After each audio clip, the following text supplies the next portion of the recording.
கிழக்கு மாகாண ஊடகவியலாளர்களுடன் விசேட கலந்துரையாடல். கிழக்கு மாகாணத்தை சேர்ந்த மட்டக்களப்பு, திருகோணமலை மற்றும் அம்பாறை மாவட்டங்களை சேர்ந்த ஊடகவியலாளர்களுடன் விசேட கலந்துரையாடல் ஒன்று மட்டக்களப்பில் இடம்பெற்றுள்ளது.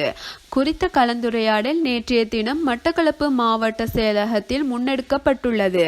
அரசாங்கத்தின் கொள்கைகளை மற்றும் முன்னுரிமைகளை இனங்காண வெகுசன ஊடக அமைச்சு ஐக்கிய நாடுகளின் அபிவிருத்தி திட்டத்துடன் இணைந்து இலங்கையின் தேசிய ஊடக கொள்கைக்கான கட்டமைப்பொன்றை உருவாக்கும் பணியிலும் இலங்கை ஊடகத்துறைக்கான கொள்கை சட்டம் ஒன்றை அமைப்பதிலும் ஈடுபட்டு வருகின்றன.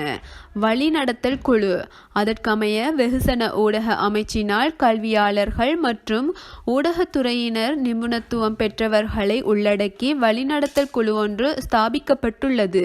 இந்த குழு பல சந்தர்ப்பங்களில் கூடி விசேட குழு கலந்துரையாடல்கள் மூலம் தேசிய ஊடக கொள்கையை உருவாக்கும் செயல்முறையில் அனைத்து பங்குதாரர்கள் மற்றும் ஆர்வமுள்ள தரப்பினர்களிடம் இருந்து கருத்துக்களை பெற்றுக்கொள்ள முடிவு செய்யப்பட்டுள்ளது.